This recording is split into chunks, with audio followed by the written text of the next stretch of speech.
Kalau belum subscribe juga segera ya, supaya kita bisa terus mengikuti channel ini dan sehingga channel ini bisa jadi berkat dalam hidupmu. Di tengah kami, terima kasih, rasakan hadirat Tuhan. Jangan terburu atau tergesa. Tuhan ada di tengah-tengah kita, itulah pengharapan kemuliaan. Asal Tuhan ada bersama dengan kita di pihak kita, kita nggak perlu takut, khawatir apapun juga. Because He always makes all things beautiful in His time. Dan Dia selalu membuat segala perkara menjadi indah dalam hadirat-Nya. Sembunyikan hamba-hambamu di balik salibmu. Sebentar lagi Tuhan hendak bersabda, membebaskan tawanan. Terima kasih Tuhan, angkat kami semua masuk ke level yang Kau kehendaki. Agar kami berdiri di depan tahta kasih karunia memperoleh rahmat untuk mendapatkan pertolongan kami tepat pada waktunya. Terima kasih Tuhan, berkati keluarga Saat Teduh dalam nama Yesus. Amin. Sebelum saya sampaikan firman, ada satu pengumuman yang luar biasa. Akan diadakan Army of God Conference untuk pemuda-pemudi, pelajar, mahasiswa, dan juga dewasa muda. Ayo bergabung seperti yang tertera di depan sana, gms.church/AOG Conference. Itu pendaftarannya di sana 10-11 Maret 2023 ini. 2 hari 2 malam kita akan dipuaskan, kita akan mengalami api Roh Kudus, dan saya percaya teruna-teruna akan mendapatkan penglihatan visi dari Tuhan untuk kehidupan mereka. Catat tanggalnya, jangan ketinggalan, mendaftar, kita akan ketemu di gereja nanti. Kami akan membawakan firman dan hadirat Tuhan pasti akan mengubahkan setiap orang yang haus dan lapar. Mari kita belajar firman Tuhan yang saya akan bagikan dengan judul bagaimana kembali dari yang salah. Karena banyak orang nggak bisa kembali kalau sudah salah. Itu masalahnya. Sedangkan tidak ada kata terlambat atau tidak ada kata terlanjur di dalam Tuhan. Jadi nggak ada skenario nasi jadi bubur. Dalam Tuhan bubur bisa kembali jadi nasi. Karena apa sih mustahil bagi Tuhan? Memberi makan 5.000 orang dari 5 roti 2 ikan. Dia menciptakan yang ada ini dari yang nggak ada sama sekali. Tuhan nggak perlu modal apa-apa.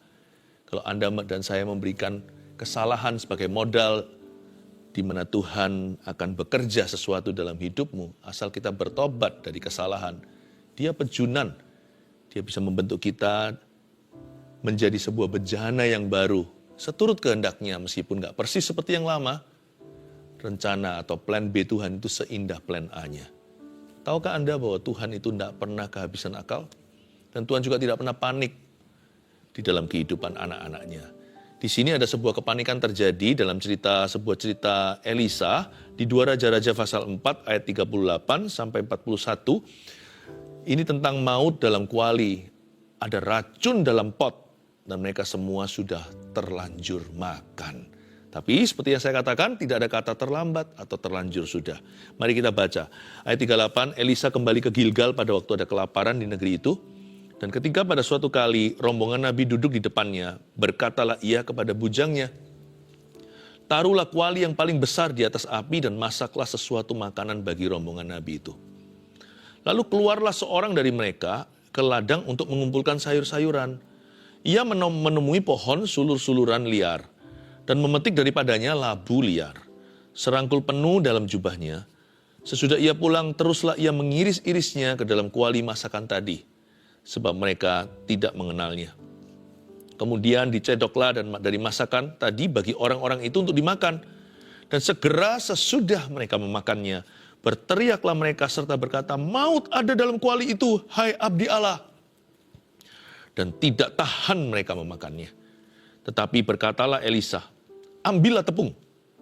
Dilemparkannya lah itu ke dalam kuali, serta berkata, cedoklah sekarang bagi orang-orang ini, supaya mereka makan. Maka tidak ada lagi sesuatu bahaya dalam kuali itu. Ini kejadian yang cukup fatal. Ini namanya food poisoning, tapi nggak main-main. Nanti saya tunjukkan bahwa tumbuhan liar ini yang ditemukan di Dead Sea atau di seputar sekeliling Laut Mati, ini bukan kaliber biasa. Ini orang pasti mati seperti kena bisa ular. Dalam konteks ini sudah boleh dikatakan semua terlambat. Apalagi zaman dulu belum ada teknologi, belum ada rumah sakit, obat-obatan. The world of medicine atau dunia medis belum canggih. Jadi nggak ada yang namanya penawar racun secepat itu kalau sudah masuk ditelan, sudah masuk ke semua sistem tubuh dan mulai meracuni darahnya. Maut dalam kuali. Potong bebek angsa, angsa di kuali. Ini potong racun masuk ke situ. Mereka akan mati bersama. Namun demikian dalam Tuhan tidak ada kamus. Di dalam kamus Tuhan tidak ada vocabulary, kosakata telat, sudah atau terlambat. Elisa kembali ke Gilgal pada waktu ada kelaparan, ayat 38. Ada kelaparan di negeri itu, Elisa malah kembali ke Gilgal. Sebelum kita baca, ini konteksnya. Elisa kembali ke Gilgal. Gilgal itu apa? Gilgal itu adalah tempat pertama kali bangsa Israel itu waktu mau masuk ke Kanaan itu mereka disunat di sana. The place of circumcision di zamannya Yosua. Disitulah orang-orang Israel yang laki-laki dibuang kulit katannya sebagai tanda perjanjian dengan Allah di perjanjian lama. Tapi hari ini kita diberikan makna rohaninya.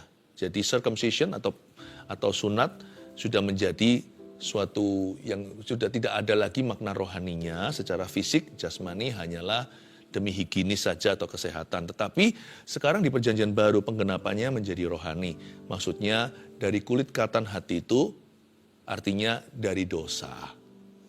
Berarti Gilgal itu lambang di mana bangsa Israel mati kedagingan. Gilgal itu adalah simbol kekudusan. Ketika ada kelaparan, Elisa malah nggak lari. Elisa malah kembali. Seperti waktu saya kecil main benteng-bentengan. Zaman sekarang kan gamenya sudah di tangan, gadget ya kan. Zaman dulu kami waktu waktu masih kecil itu berkeringat semua anak-anak kecil. Main benteng-bentengan itu apa? Musuh bentengnya situ, kami benteng di sini. Jadi lari kalau sampai nanti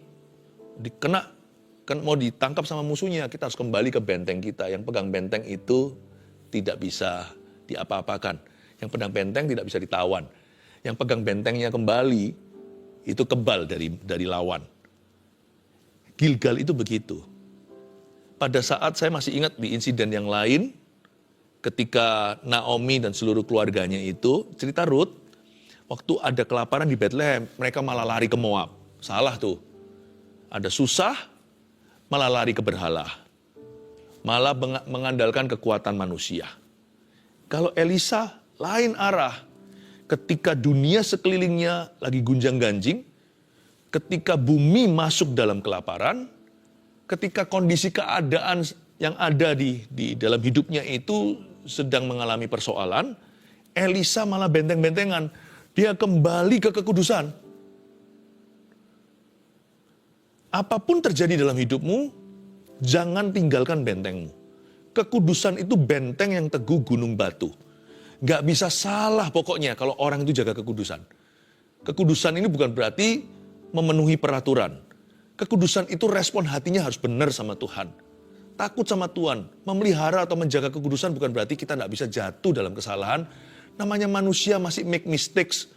Kita itu masih dari waktu ke waktu diperhadapkan dengan kegagalan. Tapi orang yang menjaga kekudusan gak bisa dosa dua kali yang sama. Kalau dia jatuh, dia pasti bangkit kembali. Cepat minta ampun sama Yesus. Jaga kekudusan. Kalau hari-hari ini kita hidup dalam waktu yang begitu jahat, jangan jauh dari Tuhan. Jangan mundur lebih dari satu hari kalau kita rasa hari ini aku mundur. Jangan biarkan matahari terbenam. Berlututlah di hadapan Tuhan Yesus. Kembali ke kasih mula-mula. Jangan sampai bisa murtad 1 minggu. Apalagi berbulan-bulan. Apalagi ada orang yang mampu gak berdoa bertahun-tahun tuh, apa gak takut? Bentengmu itu loh, udah jauh. Apakah Anda mau jadi tawanan musuh? Maukah kita menjadi budak dosa? Elisa kembali ke Gilgal ketika dunia dalam masalah. Itu yang betul. Itu adalah the best assurance, the best protection. Perlindungan terbaik orang Kristen anak-anak Tuhan adalah taat kepada firman. Go back to that. selalu kembali ke situ, nggak pernah salah jalan. Percayalah, kalau kita sempat salah jalan, kembali kepada ketaatan, kita akan dibenarkan jalannya sama Tuhan. Bahkan kalau nggak ada jalan pun cepat lambat, dia buka jalan saat tiada jalan. Kita nggak usah tahu kehendak Tuhan seluruh. Kita nggak usah mengerti segala sesuatu secara jelas sekali. Tuhan, apakah aku harus begini atau begitu?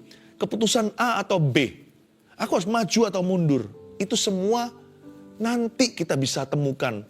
Sembari jalan kita akan semakin mengerti. Tapi satu hal tidak boleh ditawar. Kemanapun jalan hidupmu, sesuai dengan visi yang beda-beda, sesuai dengan rencana kita masing-masing, kita punya satu jalan yang sama, yaitu jalan kebenaran. Jangan tinggalkan jalan itu. Kembali kepada kebenaran. Elisa kembali ke Gilgal. Dan ketika pada suatu kali rombongan Nabi duduk di depannya, ayat 38b, berkatalah ia kepada bujangnya, taruhlah kuali yang paling besar di atas api, dan masaklah sesuatu makanan bagi rombongan Nabi itu. Elisa ini baik hati. Elisa sebagai pemimpin rohani, dia nggak hanya memberi mereka makan rohani. Elisa juga peduli kebutuhan jasmani. Kalau hamba Tuhan aja bisa baik, apalagi Tuhannya. Jangan khawatir ya, keluarga Saat Teduh. Jesus loves you. Dia nggak hanya mempedulikan kerohanianmu. Dia juga memperhatikan pekerjaanmu, pernikahanmu, anak-anak sekolah mereka, biaya uang sekolah, bisnis Anda, karir Anda, kesehatan Anda. God is love. Dan Tuhan itu mengasihi Anda sampai ke jasmani-jasmaninya. Kalau Elisa aja nggak rela lihat orang-orang yang mengikuti dia kelaparan, masa Tuhan itu akan membiarkan anak-anak cucu kita itu meminta-minta roti? Don't worry, He always provides for us. Dia selalu menyediakan bagi kita. Nanti kalau kita baca perikop firman yang tadi sudah saya cover ini, di cerita berikutnya yang saya tidak bahas di Saat Teduh kali ini, persis seperti Tuhan Yesus. Elisa kasih makan 100 orang seperti Yesus memberi makan 5.000 orang. Secara ajaib dia memberi mereka makan. Sampai mereka pulang membawa bakul-bakulnya. Tuhan itu gak pernah menyediakan kita kebutuhan kita sementara. Tuhan itu selalu melampaui kebutuhan kita yang kita rasakan hari ini. Dia selalu provides more than our immediate needs. Beyond that, dia selalu menyediakan bagi kita segala sesuatu yang lebih dari sekedar kebutuhan yang kita rasakan today. Tuhan itu baik sekali. Jadi saya mau ngomong ini untuk memberikan rasa aman kepada Anda. Bagi Anda yang suka khawatir, bagi keluarga Saat Teduh yang suka overthinking, udahlah, some thinking, leave it to the Lord. Ada pemikiran-pemikiran tertentu itu biarkan Tuhan yang memikirkannya. Overthinking itu apa sih? Berarti kita mencoba jadi Tuhan, makanya kita stres setengah mati. Udah serahkan ke Tuhan Yesus. Mau dalam kuali aja gak telat kok. Tuhan itu akan menolongmu. Ya, Tuhan pasti akan menolongmu sebelum fajar menyingsing. Atau sebelum matahari terbenam. Tuhan itu akan menolong Anda. Ayat 39, lalu keluarlah seorang dari mereka ke ladang untuk mengumpulkan sayur-sayuran. Betul sih langkahnya untuk mengumpulkan sayur-sayuran. Cuman orang-orang ini kurang mempelajari situasi. Mereka kurang menyelidiki keadaan. Makanya itu kalau orang kerja itu gak boleh asal-asalan. Doa juga jangan asal-asalan, apalagi doa. Doa itu kan kerja untuk Tuhan. Mereka mengumpulkan sayur-sayuran, lokasinya agak nggak pas. Di daerah Dead Sea itu, di daerah Laut Mati sana, zaman itu banyak tanaman beracun.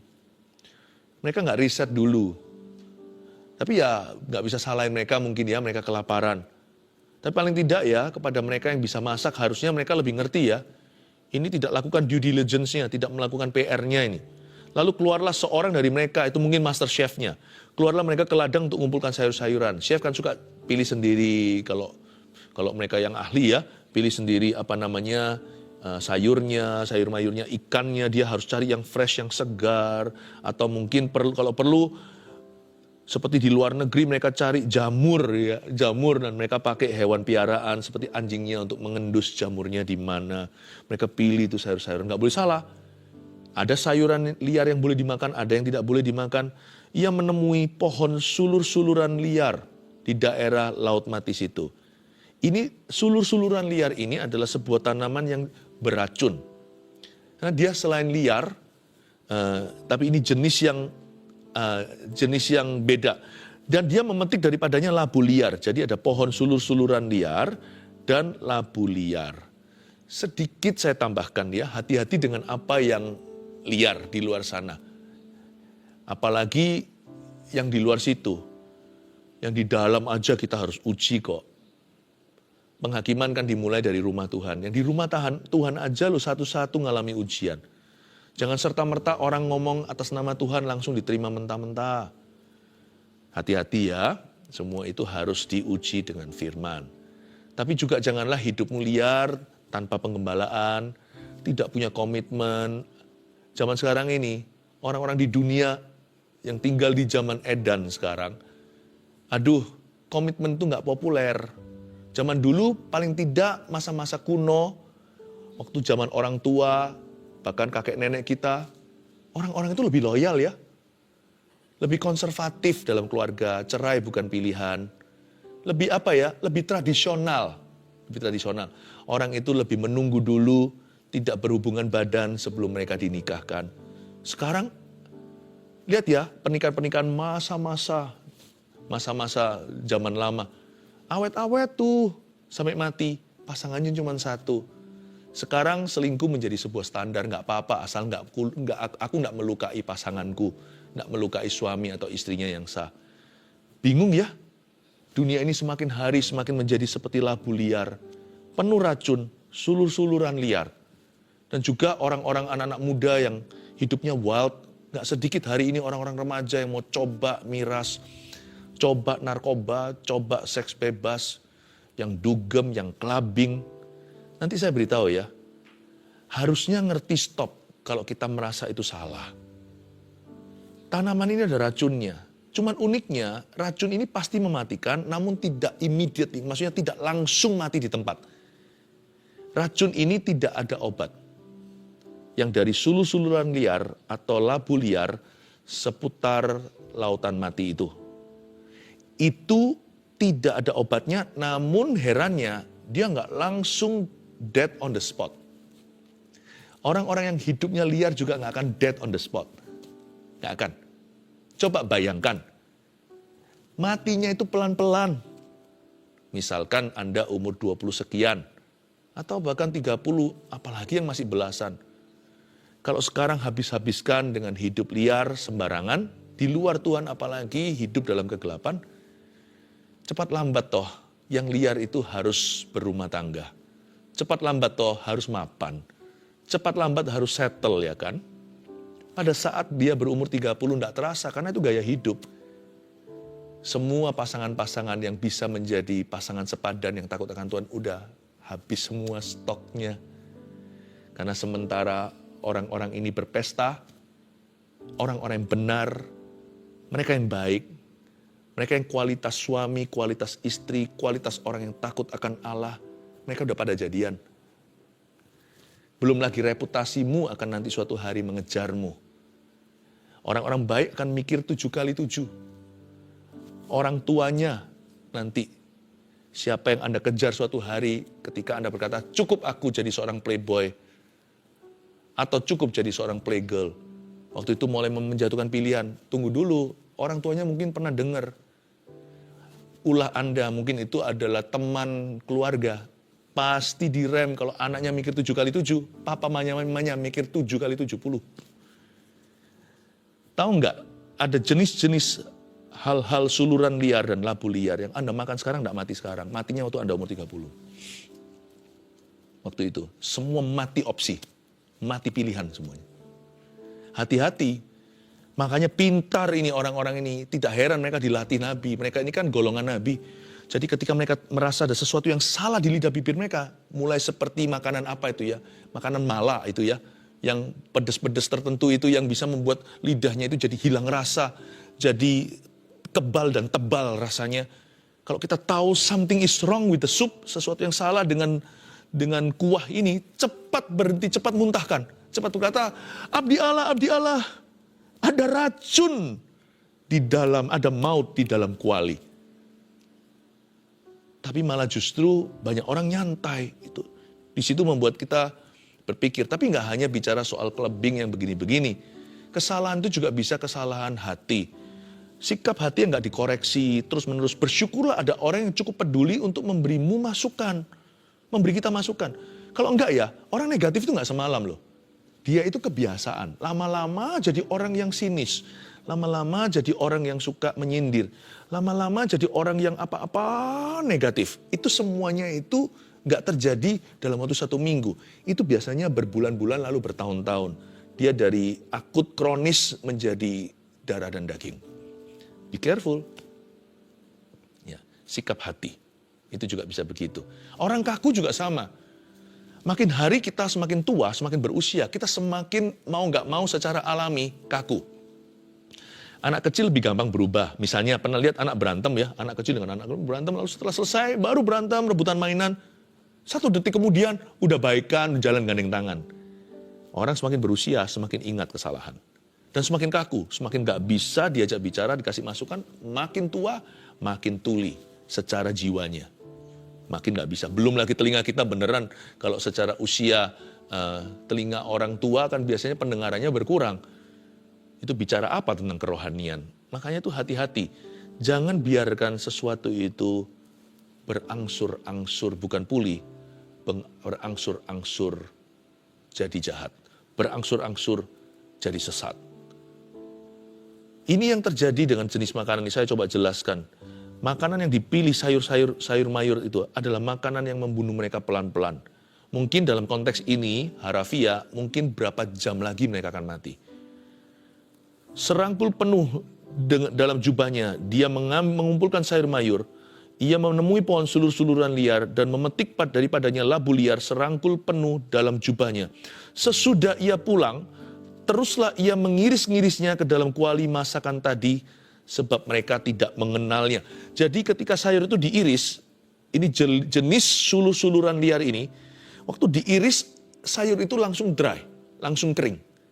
Lalu ketika dia kena udara, terbuka, dia keluar powder atau powdery, keluar seperti bubuk. Sehingga waktu mereka makan itu, nggak kerasa karena kecampur dengan kuah, tetapi bubuk itu ada khasiatnya. Dan mulai mereka rasakan sesuatu di tubuh atau di badannya. Mungkin sudah ada yang muntah. Mungkin sudah ada yang tumpah.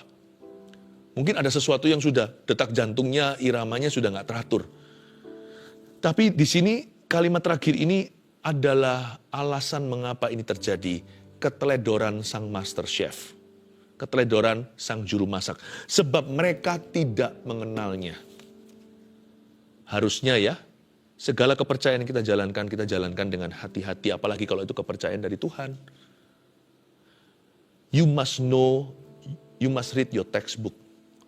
Apapun bidangmu, bacalah buku panduannya. Baik itu pelayanan, pekerjaan, sekolah.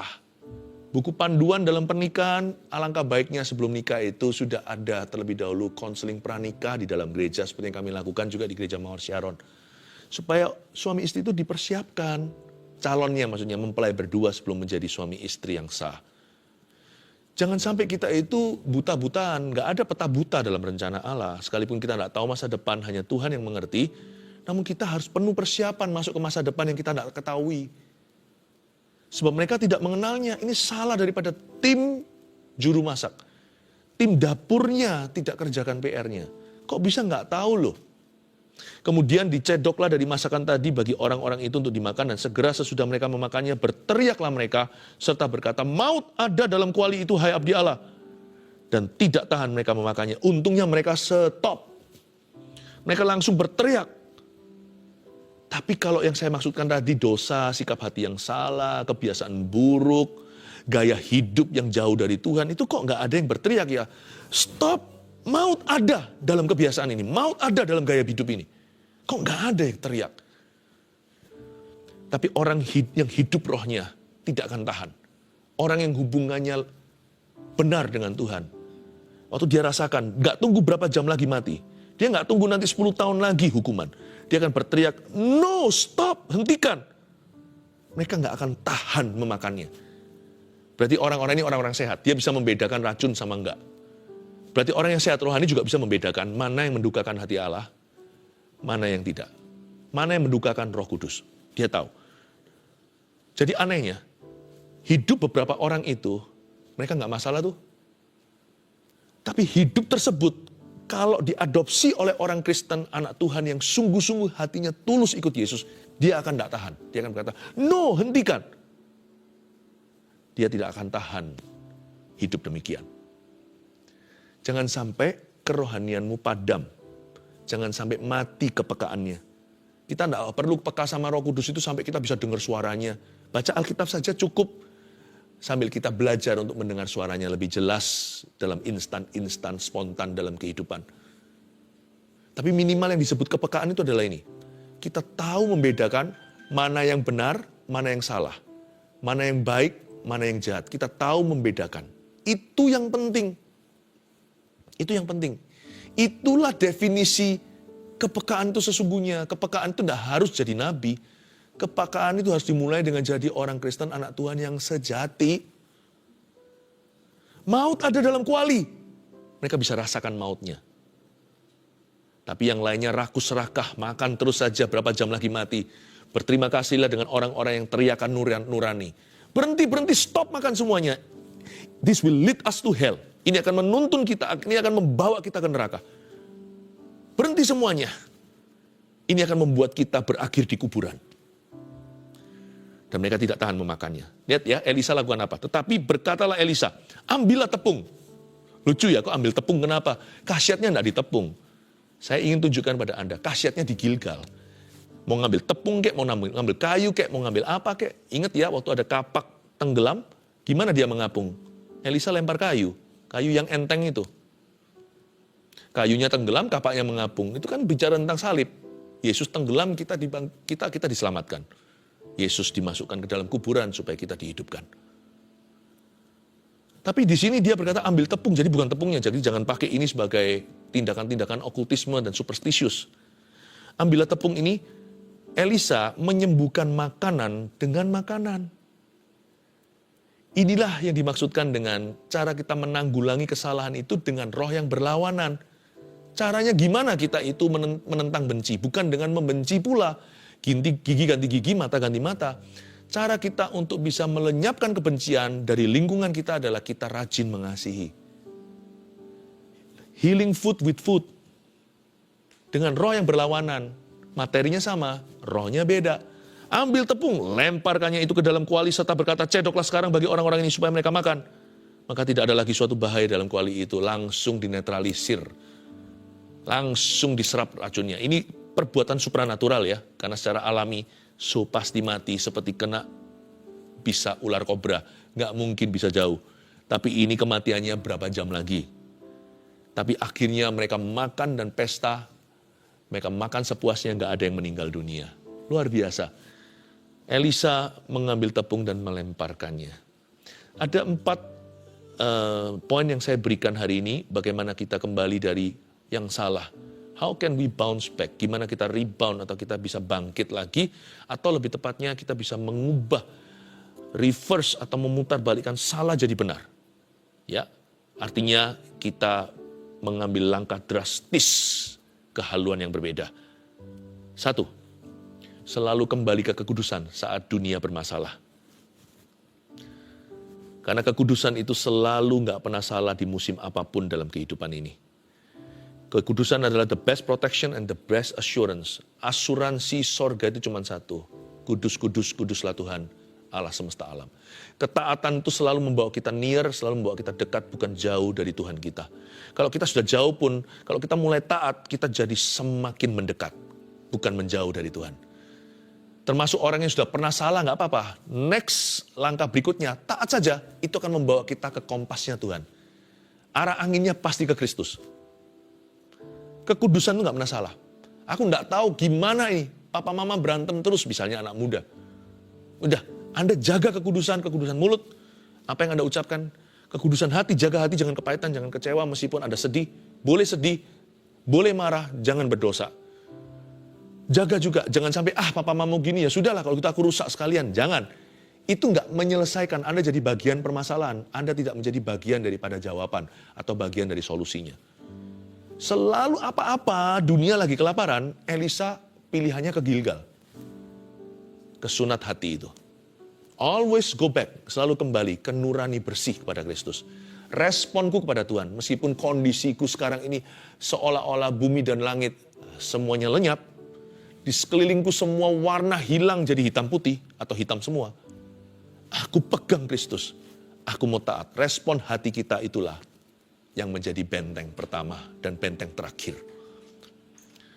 2, kita belajar dari cerita ini tadi rangkumannya. 2, kuasai materi yang jadi tanggung jawab kita. Kuasai materi ya.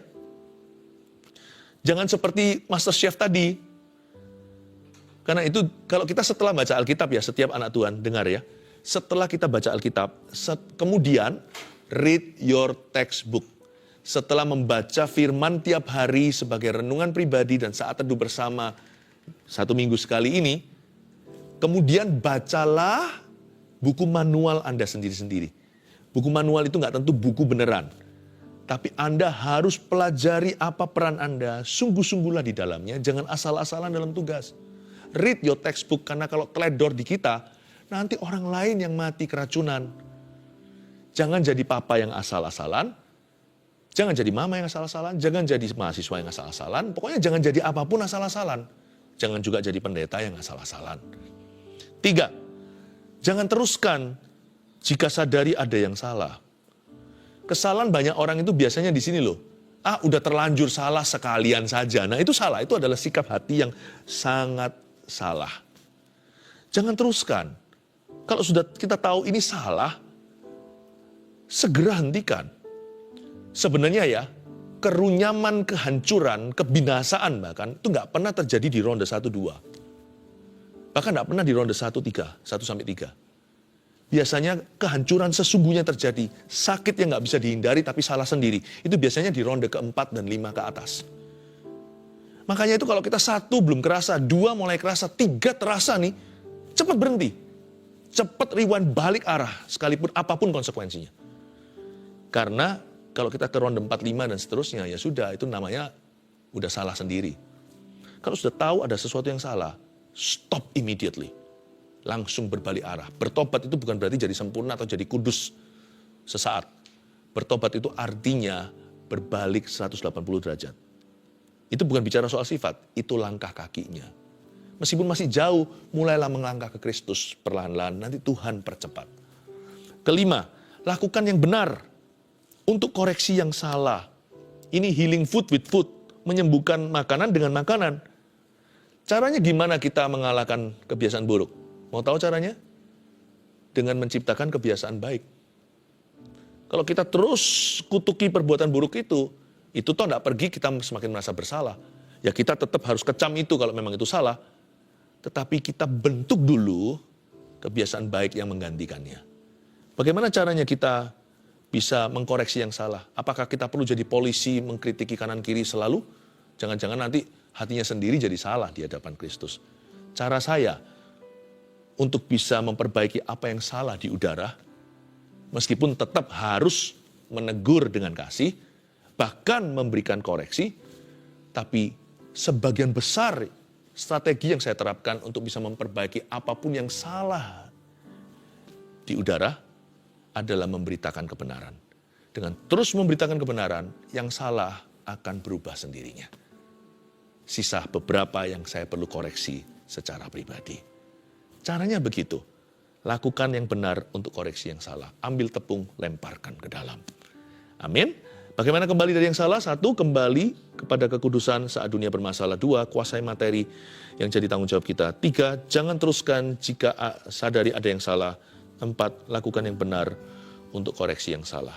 Mari kita jadikan saat teduh bersama hari ini altar call untuk setiap Anda yang butuh untuk memperbaiki sesuatu di hadapan Allah. Ada beberapa orang yang merasa sudah membuat sebuah kesalahan dalam hidup ini. Ini kabar baiknya, masih bisa kembali. Dalam Kristus tidak ada kata terlambat. Mari kita nyanyikan lagu ini bersama-sama. Malah berkat dari Allah Bapa, Putra, Roh Kudus. Yesus adalah Raja. Hiduplah dalam kebenaran. Tuhan menyertaimu hingga kemenangan terjadi dalam kehidupan Anda. Terimalah kasih karunia. Dalam nama Yesus. Haleluya. Amin. And there I find you in